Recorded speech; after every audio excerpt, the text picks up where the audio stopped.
반갑습니다. 한 주간 평안하셨습니까? 잘 지내셨어요? 네. 제가 코로나 확진이 돼가지고 네.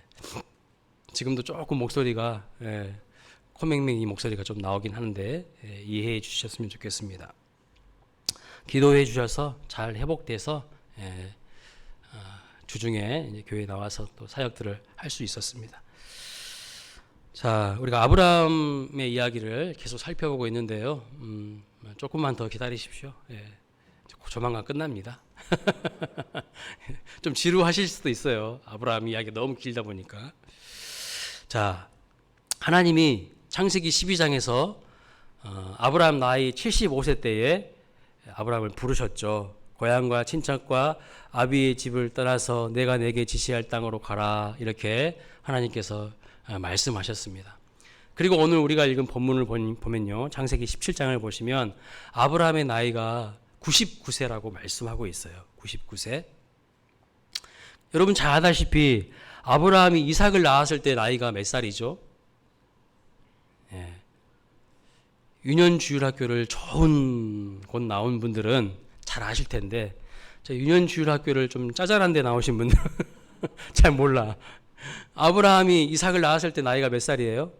100살. 그렇습니다. 100세에 이삭을 낳았어요. 그러니까 지금 오늘 본문은 99세잖아요. 금방 이제 하나님의 약속이 성취됩니다. 응답이 이루어지는 거예요. 그 응답이 이루어지는 길목에서 하나님께서 아브라함에게 나타나셔서 아브라함을 준비시키시는 것을 볼 수 있어요. 여러분, 하나님께서 우리에게요, 은혜를 주시고 복을 주시고 하나님께서 약속에 응답을 주시기 전에 분명히 우리에게 말씀하십니다. 우리를 준비시키는 것을 먼저 볼 수가 있어요. 준비된 자가요, 하나님의 은혜를 받아요. 그럼 하나님께서 아브라함에게 준비시킨 것이 무엇일까요? 두 가지예요. 첫째는 이름을 바꾸라고 말씀하고 있는 것을 볼 수 있어요. 여러분, 이름이라는 것이 무엇이죠? 자기의 정체성이 담겨져 있는 것이 이름입니다. 그런데 이름을 바꾸고 새 이름을 짓는다는 것은 이제 새로운 출발을 하라는 것을 의미하는 거예요. 이름을 바꾼다는 것은 새로운 정체성을 지닌 사람으로서 다시 새롭게 출발하라는 의미가 있습니다. 하나님께서 아브라함에게 새 이름을 주신다는 것은 아브라함의 나이 99세에 그의 인생을 다시 새롭게 출발시키신다는 의미가 있다는 거예요. 아브라함은요, 그동안 그저 육신의 열매인 이스마엘로 만족했어요. 하지만 하나님은 아브라함을 포기하지 아니하시고 아브라함에게 다시 하나님의 약속을 기억하고 다시 새롭게 출발하라고 말씀하고 있다는 것이죠. 여러분, 아브람의 이름의 뜻이 무엇입니까? 아브람, 존귀한 아버지, 존경받는 아버지, 이런 뜻입니다. 그런데 오늘 본문 말씀 보니까 하나님께서 아브람을 아브라함으로 이름을 바꾸라고 명하시는 것을 볼 수가 있어요. 그러면 아브라함의 의미는 무엇일까요? 아브라함, 열국의 아버지, 열방의 아버지, 이런 의미를 가지고 있습니다. 어떤 분들에게 제가 꿈이 무엇입니까? 이렇게 물어보았어요. 주로 우리 젊은 청년들이나 젊은 분들에게 많이 물어봅니다. 꿈이 무엇입니까? 물어봐요. 그러면 요즘에 젊은 사람들은 우리 윗세대 선배들하고 좀 다르게 꿈이 좋은 아버지가 되는 것입니다. 좋은 어머니가 되는 것입니다. 하는 분들이 의외로 이제 많더라고요. 여러분, 한 가정에 좋은 아버지 되는 것도 훌륭한 꿈이죠. 정말 좋은 꿈입니다. 요즘 우리 사회에 돌아가는 모습을 보면 자녀들에게 인정받는, 존경받는 아버지 되기 어려워요. 존귀한 아버지, 되기 너무 어렵습니다. 쉬운 일이 아닙니다. 그런데 하나님은 아브라함에게 존경받는 존귀한 아버지 정도가 아니라 아브라함이라고 이름을 개명시켜 주셨어요. 아브라함의 이름의 뜻은 열국의 아버지, 열방의 아버지, 모든 나라들의 아버지라는 그런 의미를 가지고 있어요. 그래서 영어 성경을 보니까 이렇게 표현하고 있습니다. A father of many nations. Many nations, 많은 나라들의 아버지라고 말하고 있어요. 여러분, 지금 아브라함의 나이가 몇 세라고요? 99세예요. 99세에 이름을 바꾼다고 한다면 사람들이 뭐라고 할까요? 저 어르신 지금 치매 걸리신 거 아니야? 노망 드신 거 아니야? 지금 살면 얼마나 더 산다고 이름을 바꾸냔 말이야. 이런 이야기 하지 않을까요? 그리고 지금 아브라함이요, 하나님께 너는 지금부터 아브라함이 아니라 아브라함으로 이름을 바꾸라는 이야기를 들었을 때에 무슨 마음이 들었을까요? 여러분이 만약에 아브라함이라면 어떤 마음이 드셨을 것 같으세요? 아니, 지금 내 나이가 99세인데 이스마엘을 보기에도 내가 체력이 지금 힘들고 어려운데 무슨 내가 열국의 아버지가 된다고? 하나님이 더이 드셨나? 그런 생각 들지 않을까요? 어떠실 것 같으세요? 하나님, 내가 나이가 99세임에도 불구하고 하나님이 나에게 꿈을 주시고 비전을 주시고, 하나님께서 아브람에서 아브라함으로 이름을 바꾸게 하셨다면, 열국의 아버지가 되는 그런 꿈과 비전을 주셨다면, 하나님께서 나를 금방 내 목숨이 끝나도록 하지 않으시겠구나. 더 내 수명을 길게 하시겠구나. 그리고 이 꿈들을 이루어 가시겠구나. 라는 그런 마음이 들겠습니까? 아니면 99세인데 뭔 꿈이요? 내 체력이 지금 이렇게 힘든데 이런 생각이 드시겠습니까? 여러분들이라면 어떤 마음이 드실 것 같으세요? 자기 가정도 건사하지 못한 인간들이 많은데 하나님, 저는 그냥 소박한 한 가정의 아버지로 충실하게 살겠습니다. 이게 솔직한 아브라함의 마음이었을 것 같아요. 저에게도 하나님께서 아브라함처럼 말씀하셨다면 저도 그랬을 것 같아요. 하나님께서 아브라함의 아내 사레에게도 이름을 바꾸라고 하십니다. 본문 15절이죠. 이름을 사레라 하지 말고 사라라 하라 말씀하셨어요. 정말 한 끗 차이예요. 사레, 사라, 아브람, 아브라함. 한 끗 차이 아닙니까? 그런데 뜻은요, 완전히 달라요. 엄청난 의미의 변화가 있어요. 사레라는 이름의 뜻은요, 나의 여왕, 나의 공주라는 뜻입니다. 그러니까 정확하게 그 뜻을 풀어보면 사레는 아브라함의 여왕이요 아브라함의 공주라는 뜻입니다. 지금까지 사레는요, 아브라함의 여자예요.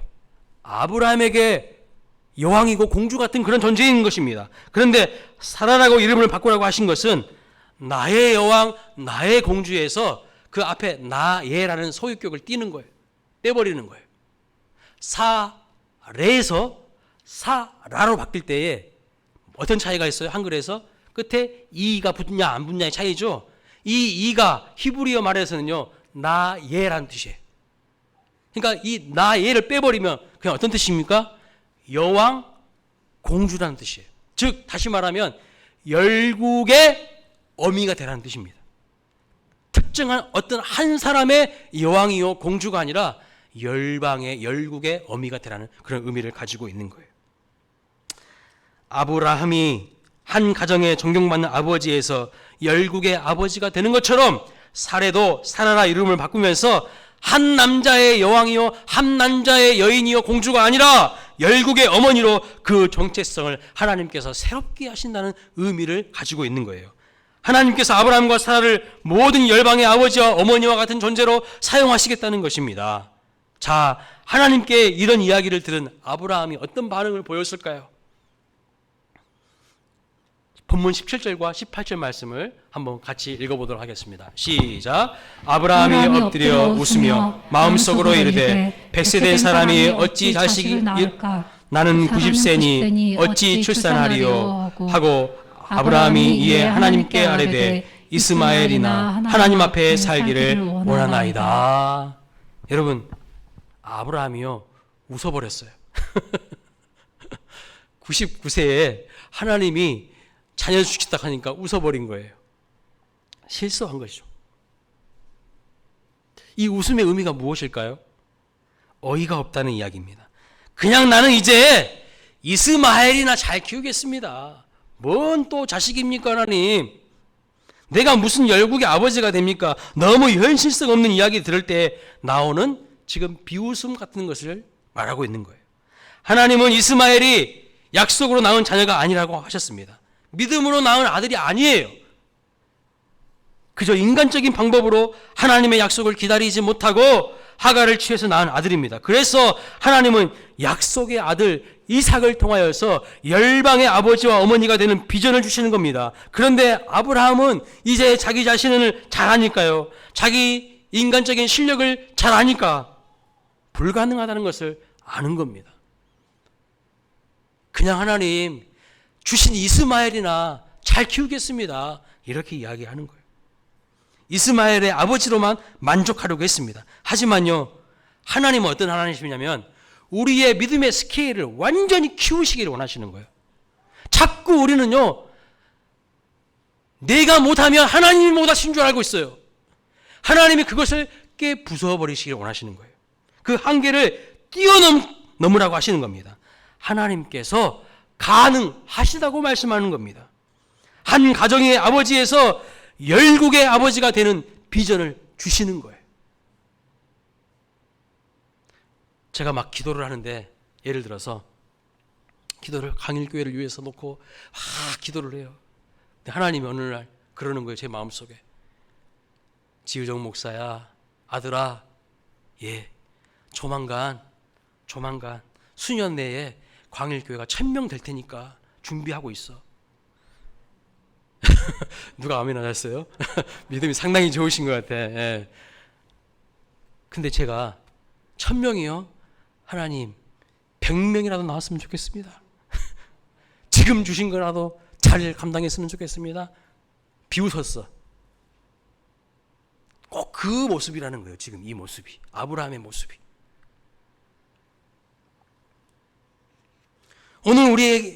오늘 하나님께서 우리에게 말씀하고자 하는 것이 무엇입니까? 우리의 신앙이요, 잠자는 신앙에서 이제 깨어나라는 거예요.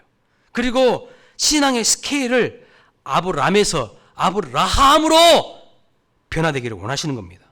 우리는 하나님 앞에서 너무나도 작은 것에 만족할 때가 많아요.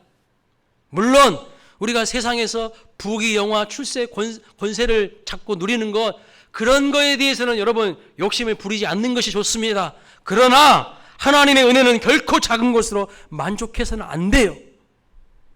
더 큰 은혜를 사모하시기를 축복합니다. 작은 것으로 만족해서 안 돼요. 더 큰 은혜를 구해야 됩니다. 하나님은 스케일이 엄청 크신 분인데요, 내가 너무 그 하나님의 스케일을 담기에 믿음의 그릇이 작아요. 그래서 하나님은 축복을 주시기 전에는 무엇을 우리에게 요구하시냐면 그릇 좀 키우라는 거예요. 스케일을 좀 키우라는 거예요. 하나님은요, 우리를 아브라함으로 쓰기를 원하시는데 우리는 계속해서 끝까지 그냥 아브라함으로 살겠습니다. 아브라함으로. 이렇게 말할 때가 많다는 것입니다. 스스로 하나님에 대한 한계를 정하고 살아가는 것은 믿음으로 살아가는 것이 아닙니다. 아브라함을 아브라함 되게 하신 하나님, 저와 여러분의 하나님이심을 믿고 더욱 큰 은혜를 사모하시기를 주님의 이름으로 축복합니다. 입을 넓게 열라 내가 채우리라 말씀하였는데요, 꿈을 잃어버리고 비전을 잃어버리고 현실과 타협하면서 믿음 다 잃어버린 채 살아가는 우리의 모습을 하나님이 안타까워 하신다는 거예요. 스케일을 키우시기를 축복합니다. 나는 불가능해도요, 하나님은 가능해요. 수년 내에 광일교회 1000명 되는 거예요. 지우정 목사 실력으로는 안 돼. 우리 실력으로는 안 돼. 하나님은 가능해. 믿으시길 축복합니다. 하나님이 하시겠다고 하는데요, 못하실 게 뭐가 있어요. 그런데 그것을 이루시기 전에 하나님께서 우리의 이름을 바꿔버리시는 거예요. 꿈을, 비전을, 정체성을 다 바꾸라고 하시는 거예요. 성경에 보면 이름이 바뀐다는 것은 곧 무엇이 이제 이루어진다는 의미가 있어요. 요한복음 1장 42절에 보시면 베드로를 가리켜서 시몬이라고 불렀는데 예수님께서 시몬을 가리켜서 무엇이라고 새 이름을 붙여주셨습니까? 내가 요한의 아들 시몬이니 장차 개바라 하리라 하시니라. 개반은 번역하면 베드로라, 페트로스, 반석이라는 뜻입니다. 시몬은 갈대라는 뜻인데 베드로라는 이름의 뜻은 반석이에요. 여러분, 베드로는요 시몬이었을 때에 맨날 이랬다 저랬다 흔들리는 갈대 같은 존재예요. 그리고 심지어는요 예수님도 부인했던 사람이에요. 그런데 나중에 이 베드로가요 게바가 돼요. 페트로스 베드로가 돼요. 반석처럼 흔들리지 아니하는 예수님의 제자가 되어서 자기의 목숨까지도 순교하며 내어놓는 하나님의 사람이 되는 것을 볼 수가 있는 거예요. 예수님 믿는 사람들을 핍박했던 사울이요 다메섹 도상에서 예수님을 만난 이후에 바울로 그 이름이 바뀝니다. 사울은 큰 자라는 뜻인데 바울은 지극히 작은 자라는 뜻이에요. 오늘 우리 성가대가 특송했죠. 나의 작음을 알고 그분의 크심을 아는 것. 그때 비로소 하나님이 역사하시는 거예요. 그때 비로소 믿음의 세계가 눈이 열리는 거예요. 여전히 내가 뭔가 할 수 있다 하는 사람들은 안 돼요. 자기 의에 사로잡혀 있는 사람들은 안 돼요. 나는 부족하지만, 나는 작지만 하나님은 하실 수 있다. 이 믿음이 있는 사람들이 하나님 앞에 쓰임받는 것을 볼 수가 있는 것이죠. 그런데 그때부터 하나님께서 그를 위대한 사도로 새 출발하게 하시고 크게 사용하게 하시는 것을 볼 수 있습니다. 그래서 이름을 바꾼다는 것은요 새 출발을 한다는 그런 의미를 가지고 있어요. 그런데 왜 하나님께서 창세기 12장에서 아브라함을 부르셨을 때는 그 이름이 아브람이었는데 지금 창세기 17장에서는 다시 아브라함을 아브라함으로 바꾸셨을까요? 그냥 12장에서 처음 아브라함을 부르셨을 때부터 아브라함이라고 이름을 붙이시지 왜 지금 17장에 와서 다시 이름을 개명시키시는 것일까요? 12장에서 아브라함은 75세였습니다. 그가 175세까지 살았으니까 75세는 젊은 나이였어요. 무엇이든지 자기 힘으로 해볼 수 있는 그런 인간적인 가능성이 많은 나이였습니다. 자기의 자아가 비대해져 있었던 그런 시기예요. 그래서 자기 생각에 사로잡혀서 자기 의에 사로잡혀서 엘리에셀을 상속자로 삼으려고 했었고 그리고 하갈을 통하여서 이스마엘을 낳았던 거예요. 그것은 하나님의 뜻이 아니었습니다. 믿음으로 행한 것이 아니었어요. 그런데 창세기 17장에서 아브라함의 나이 드디어 이제 99세가 되었어요. 살에도 나이가 많아져가지고 경수가 다 끊어지고 자녀 낳을 가능성이 제로가 된 상태입니다. 그래서 이제 아브라함과 사라의 이름을 바꾸시고 새롭게 출발하게 하시는 의도는 인간의 가능성이 제로가 될 때에 하나님이 온전한 믿음으로 진짜 믿음으로 새 출발하게 하신다는 의미가 있는 거예요. 이제 그 하나님의 은혜의 역사가 나타난다는 의미가 있다는 거예요. 언제 하나님의 은혜의 역사가 나타납니까? 언제 하나님의 응답하십니까? 자기의 의가 아니라요. 자기가 부인되어지는 상태에 있을 때. 자기의 의와 교만으로 살아가는 사람이 아니라 겸손한 자에게 하나님의 은혜가 임하는 거죠. 자기의 약함을 알고 나의 작음을 알고 하나님의 크심을 아는 사람을 하나님께서 높이시고 세우시고 응답하여 주신다는 것을 믿으시기 바랍니다. 하나님께서 아브라함에게 나타나셔서 이름을 바꾸실 때 아브라함은 그냥 웃어버렸어요. 어이가 없다고 생각했습니다. 왜 암묵적으로 다 끝난 자녀에 관한 일을 하나님 다시 끄집어내서 이렇게 내 마음을 또 헤집어 놓으시고 아프게 하시나 그렇게 생각할 수도 있습니다. 그러나 19절 말씀을 보시면 하나님께서 아브라함에게 분명 이삭을 주실 것을 약속하시자 그가 어떻게 반응합니까? 처음에는요 실소를 머금었어요. 웃어버렸어요. 비웃어버렸어요. 이스마엘이나 양 잘 키우겠습니다. 이렇게 이야기했어요. 그런데 하나님께서 다시 또 아니야 이삭을 주실 것이라고 이름까지도 알려주시면서 성별까지도 알려주시면서 하나님께서 이야기하실 때에 그는요 이제 다르게 반응합니다. 로마서 4장 19절부터 22절입니다. 같이 읽어볼까요? 시작. 그가 100세나 되어 자기 몸이 죽은 것 같고 사라의 태가 죽은 것 같음을 알고도 믿음이 약하여지지 아니하고 믿음이 없어 하나님의 약속을 의심하지 않고 믿음으로 견고하여져서 하나님께 영광을 돌리며 약속하신 그것을 또한 능히 이루실 줄을 확신하였으니 그러므로 그것이 그에게 의로 여겨졌느니라. 아멘. 여러분, 아브라함을 통해서 우리가 배워야 하는 것이 무엇입니까? 아브라함도 처음에는요, 하나님의 말씀을 들었을 때에 그저 저는 이스마엘이나 키우며 살겠습니다, 하나님 현실성 없는 이야기예요, 이렇게 고집을 부렸습니다. 자기 나름대로 대안을 가지고 고집 부리면서 살았던 사람이었습니다. 그런데 하나님의 뜻을 분명히 알게 되었을 때에, 하나님의 말씀을 분명히 들었을 때에 그는 더 이상 자기 고집을 부리지 않고 그 뜻에 순종할 줄 아는 사람이었다는 거예요. 우리는 얼마나 많은 경우에 온전한 하나님의 뜻이 나타났음에도 불구하고 그것을 받아들이지 못하고 그것을 계속해서 완강하게 내 생각을 붙들고 있는지 모릅니다. 하나님은요, 우리가 처음부터 하나님의 뜻을 몰랐다고 나무라지 않으십니다. 하나님이 문제 삼으시는 것은 분명한 더 온전한 하나님의 뜻이 분명히 드러났음에도 불구하고 받아들이지 않고 끝까지 자기 고집을 버리지 않는 것, 이것에 대해서 하나님이 문제시 삼는 거예요. 우리는 얼마나 작은 것으로 스스로 만족해 버리지 않습니까? 우리는 이렇게 이야기하죠. 하나님, 다 끝났어요. 이제 다시는 이 문제를 제기하지 마세요.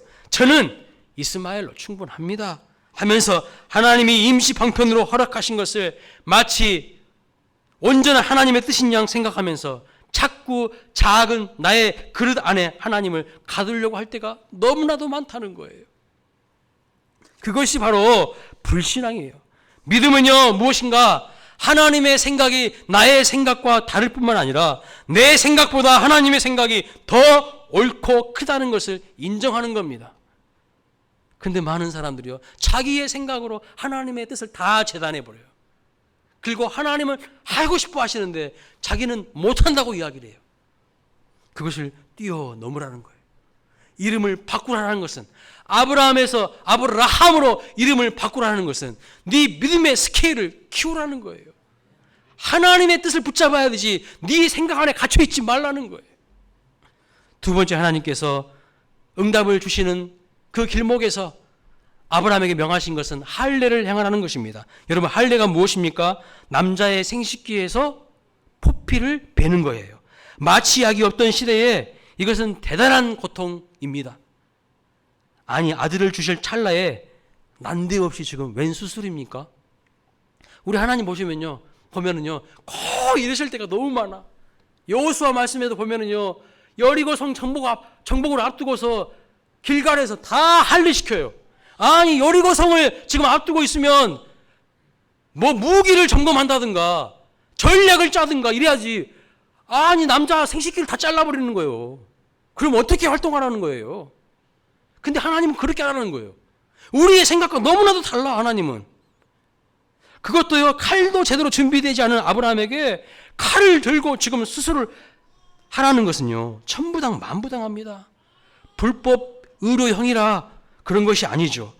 웬 아들 하나 주시는데 이렇게 오래 기다려야 되고, 웬 아들 하나 주시는데 이렇게 절차가 복잡하며, 웬 아들 하나 주시는데 마침내 포피까지 잘라야 한다면 정말 해도 우리 하나님 너무 하시는 거 아닙니까? 남들은 아들 하나 그냥 순풍순풍 잘만 나타났는데 왜 나한테는 이러시는 거냐고. 그것이 솔직한 우리의 항변 아닙니까?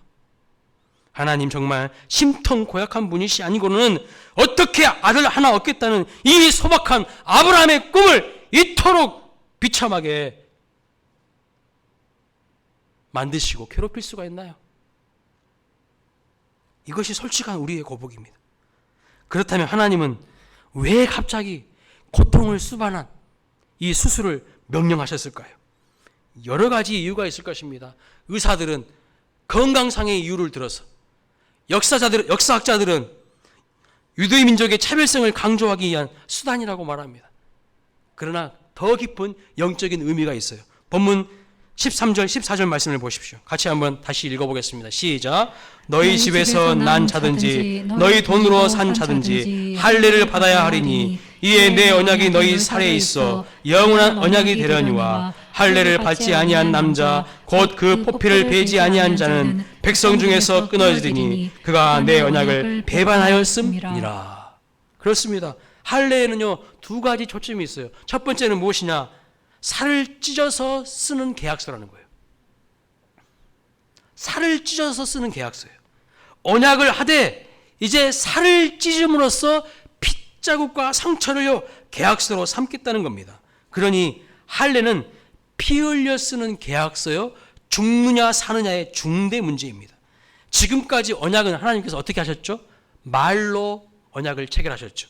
혹은 짐승을 쪼개서 그 쪼개진 짐승 사이로 하나님이 횃불로 나타나셔서 그 사이를 지나가셨죠.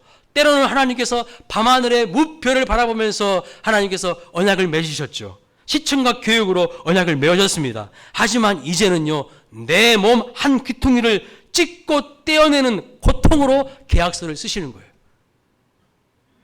하나님의 약속을 온 몸이 기억하도록 만드는 겁니다. 여러분, 성찬식이 무엇이죠? 몸으로 주님의 은혜와 사랑을 기억하게 하는 겁니다.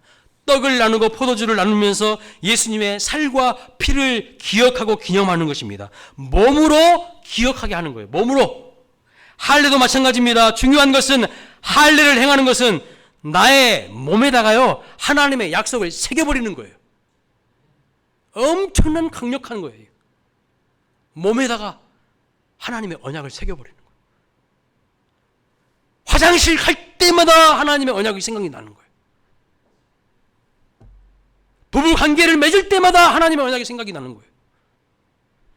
몸을 씻을 때마다 하나님의 언약이 생각이 나는 거예요. 또 하나는요, 집에서 난 자나 돈으로 산 자가 모두 할례를 받아야 한다는 거예요. 여기 돈으로 산 자, 이방인이겠죠? 이것은 혈통을 뛰어넘고 인종을 뛰어넘고 종과 주인의 신분을 뛰어넘어서 모두가 한 백성이 되는 그런 열린 공동체로 나아가는 문이라는 거예요. 할례가. 이것이 바로 할례의 확장성입니다. 열국의 아비가 되기 위한 꿈을 몸에다가 새겨버리라는 거예요. 할례는 이렇게 피 흘리는 고통이지만 분열과 갈등을 하나로 묶어내는 평화의 끈이라고 말씀하는 거예요. 자, 이제 할례를 시행하라는 명령, 지난 99년을 사용해왔던 이름을 바꾸라는 명령, 그 명령이 아브라함 앞에 던져졌습니다. 여러분, 인생 마지막 구분응선을 넘어야 할 때가 많은데 하나님은 결정적인 클라이맥스에서 왜 이렇게 하실까요? 지금 이제 곧 있으면 100세가 되어서 이삭을 봅니다. 드디어 약속이 성취됩니다. 복이 임합니다. 은혜의 역사가 나타납니다. 그런데 하나님은 그 길목에서 이름을 바꾸고 왜 할례를 행하라고 하셨을까요? 그것은요, 진정한 열국의 아비와 어미가 되라는 거예요. 열국의 아비와 어미로서 그 이름에 맞는 역할을 배우라는 것입니다. 아이를 낳아도요, 부모 될 준비가 안 된 사람들이 허다합니다. 그래서 어르신들이 뭐라고 하냐면, 애가 애를 낳고 키우고 있네, 그런 이야기 여러분 들어보셨죠? 애가 애를 키우고 있을 때가 많아요. 고린도전서 4장 15절 말씀 보면, 일만 스승은 있으되 아비는 많지 아니하니 라는 말씀이 있어요. 진정한 영적인 어미와 아비가 없다는 거예요. 그냥 인간적인 육정에 끌려가지고 애들은 낳는지 모르겠지만 진정한 부모가 없다는 거예요. 2017년 OECD 공식 통계에 의하면 대한민국은 하루에 3,000명의 태아가 낙태로 죽어간다고 합니다. 놀라 자빠질 이야기죠. 하루 3,000명이면요, 여러분, 지금 2017년도 통계거든요. 지금 2022년이 5년이 지났어요. 아마 지금은 더 많은 태아들이 낙태로 죽어갈 겁니다. 하루 3,000명 잡고요, 1년 365일이니까 몇 명입니까? 100만 명이 넘어요. 100만 명이. 100만 명 넘는 태아 사례가 무자비하게 일어나고 있습니다. 웬만한 전쟁으로 인해서 목숨을 잃는 사람들의 숫자보다 많습니다. 쾌락이 넘치는 이 땅이 출생률이 현저히 낮은 이유를 알게 되었어요. 진정한 아비와 어미가 되려는 자가 없다는 거예요. 이것이 문제예요. 하나님은요, 아비가 어미가 뭔지도 모르고 이기적인 욕정이 판치는 이 시대를요, 미워하시고 심판하십니다. 그래서 아브라함 시대에 소돔과 고모라를 하나님이 심판해요. 이 10장, 17장 바로 너머에 18장, 19장 가면 하나님께서 소돔과 고모라를 불로 심판하시는 것을 볼 수가 있어요. 왜요? 성적으로 타락했기 때문에. 이삭 출생이 문제가 아니라 아들을 키울 아버지가 더 문제라는 거예요. 그래서 아브라함에게 포피를 베는 할례의 골통을 통하여서 열국의 아비가 되는 것이 무엇인지 가르쳐야 됐고, 이름을 바꿔서라도 열국의 어머니로서 넓은 가슴으로 아들을 길러야 한다는 분명한 목표를 가르쳐야 했습니다. 그렇기 때문에 하나님께서 할례를 행하고 이름을 바꾸라고 명령하고 있는 것을 볼 수가 있어요. 이것이 바로 응답의 길목에서 할례와 계명을 명하신 이유입니다. 사랑하는 여러분, 받을 준비 없이 쏟아붓는 것은 축복이 아닙니다. 컵이 준비되지 않았는데 손에다가 우유를 막 부어준다고 해가지고 그것이 양식이 될까요? 아닙니다. 왜냐하면 은혜를 부어봤자 다 흘려버리기 때문입니다. 아브라함에게 지난 24년은 시간 낭비가 절대 아니었어요. 하나님께서요, 그를 축복의 통로로, 열국의 아비가 되는 과정으로 다듬어 가시는 과정이었다는 거예요. 꼭 필요한 과정이었습니다. 열국의 아비와 어머니라는 그릇을 만드는 중이었다는 거예요. 그것을 무엇이라고 하냐면 내면화의 과정이라고 합니다. 내면화의 과정. 이것을 가르치는 한 구절이 있습니다. 13절, 14절 말씀 보면 내 언약이 너희 살에 있어 라고 말씀하고 있어요. 히브리어로 삐부 사르켐이라는 단어인데요. 무슨 의미냐면요, 안으로 소식을 가져오다, 안으로 언약의 말씀을 가져오다, 이런 의미를 가지고 있어요. 귀로 듣던 말씀이 이제 내 몸으로 들어와서 가슴을 울리는 거예요. 짐승을 쪼개던 제사가 이제 몸 안으로 들어와서 내 살을 찢는 겁니다. 이것이 할례요, 신앙의 내면화 과정입니다. 몸 밖에서 들리던 음성이요, 내 몸 안으로 들어오는 거예요. 그것이 바로 내면화되는 과정이라는 거예요. 사랑하는 여러분, 이런 내면화의 과정을 경험해 보셨습니까? 살을 찢는 고통이 따르지만 진정한 어미와 아비로 축복의 주인공이 되려고 한다면 이 내면화를 피하지 마시기 바랍니다. 하나님의 말씀이 내 몸 안으로 들어오는 거예요. 하나님의 말씀이 내 몸 안으로 들어오는 겁니다. 말씀과 내가 하나가 되는 거예요. 내면화를 경험하면 무심코 들리는 작은 스트림 스토리도 절대로 그냥 돌아서지 않습니다. 누가 넘어지면요, 모른 척하고 지나갈 수가 없어요. 왜냐하면 그것이 남의 일이 아니라 내 일이기 때문입니다. 여리고로 가는 길에 강도 만난 사람들을 돌본 선한 사마리아 사람이 있지 않습니까? 그는 믿음이 내면화된 사람이에요. 말씀이 내면화된 사람이에요. 말씀 따로 내 삶 따로 따로따로 노는 사람들이 아니라 말씀과 내가 하나 된 사람이라는 뜻이에요. 그래서 내 이웃을 내 몸과 같이 사랑하는 말씀이 살을 뚫고 가슴까지 도달한 사람이에요. 하나님은요, 우리가 이런 사람 되기를 원하십니다. 말씀은 말씀이고 나는 나고 따로따로 노는 것이 아니에요. 어떤 아버지가요, 미국에 사는 출가한 딸에게 신장을 기증받았습니다. 딸은 시댁의 격렬한 반대에도 불구하고 신장을 아버지에게 주었습니다. 이식받은 아버지는요, 부작용을 막기 위해서 시간을 1분이라도 어기지 않고 약을 먹습니다. 한 줌도 넘는 약을요, 하루에 6번씩 꾸역꾸역 먹습니다. 외출하다가 약을 잃어버리면 끝내 집에 다시 돌아와서 그 약을 다시 챙깁니다. 그것을 본 어머니가 이렇게 이야기합니다. 사람이 하는 일이니까 1, 20분 늦어도 괜찮아요. 이렇게 이야기하면 그 아버지는 이것은 내 것이 아니고 우리 딸 거야.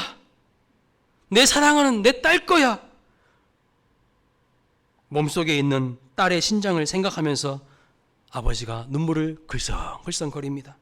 소중한 딸의 신장을 받았으니 그 신장이 내 것이 되도록 1분이라도 놓치지 않고 지극정성으로 약을 먹는 거예요. 이것이 뭐예요? 내면화예요, 내면화.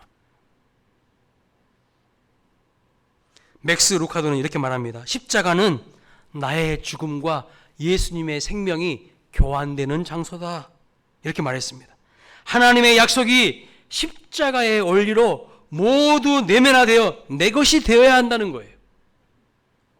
마치 큰 민족을 이루고 복의 근원이 되라는 말씀이 할례의 칼이 되어서 아브라함의 살을 뚫고 그 아브라함의 마음에 내면화되었듯이 우리에게도 이런 일들이 일어날 수 있기를 축원합니다. 다시 말씀드립니다. 큰 민족을 이루고 복의 근원이 되라는 말씀이 할례의 칼이 되어서 아브라함의 살을 뚫고 내면화되었듯이 우리에게도 이러한 일들이 일어나기를 축복합니다. 말씀과요 하나가 되어야 한다는 거예요. 몸에다가 할례를 행하라는 것은 하나님의 약속을요 몸에 새기라는 거예요. 내면화시키라는 거예요. 말씀 따로, 내 생각 따로, 내 삶 따로가 아니라 말씀과 내가 하나가 될 때 진짜 능력 있는 삶을 살아갈 수가 있다는 것을 말하는 겁니다. 이것을 이해하는 사람이요 십자가를 이해하는 사람이에요. 이것을 이해하는 사람이 십자가의 정신으로 살아가는 사람입니다. 말씀을 마치겠습니다.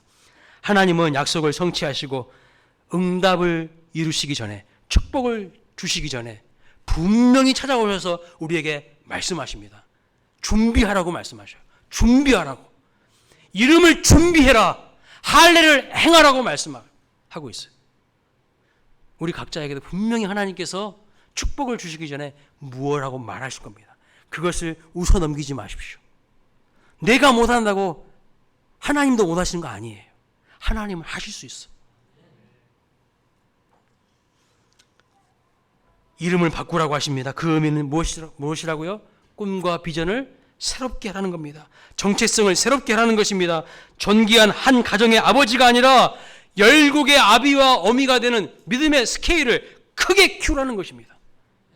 여러분의 후손 가운데에 놀라운 하나님 앞에 축복받는 열국의 왕과 같은 자들이 나오기를 축복합니다. 하나님은 하실 수 있다니까요. 나는 못할 수 있지만 하나님은 하셔요. 두 번째는요, 할례를 행하라고 하셨어요. 그 뜻은 하나님의 말씀을 내 몸에 새기라는 것. 즉 하나님의 언약과 나 자신이 하나가 되도록 딱 묶여지라는 거예요. 하나님과 하나가 되는 삶을 살아가라는 것입니다. 이렇게 이름을 바꾸고 할례를 행함으로 열방의 어미와 아비가 되는 축복된 삶을 살아가시기를 주님의 이름으로 축원합니다. 그래서 아브라함은요, 유대교, 기독교, 이슬람교 이 세 종교의 아버지예요. 정말 하나님의 말씀대로 열국의 아버지가 되는 그 역사가 이루어진 것을 볼 수가 있습니다. 서로 자기의 민족의 자기 종교의 아버지가 아브라함이라고 이야기한다니까요. 아브라함은 처음에는 웃어버렸지만 그 하나님의 약속을 붙들고 이름을 바꾸고 할례를 행함으로 말미암아 이제 이삭을 드디어 보게 되는 것을 볼 수가 있어요. 여러분의 삶 속에서도 하나님의 놀라운 축복이 임하게 되시기를 주님의 이름으로 축복합니다. 응답이 오는 길목에서 믿음으로 반응하시기를 주님의 이름으로 축복합니다. 아멘. 다 함께 자리에서 일어나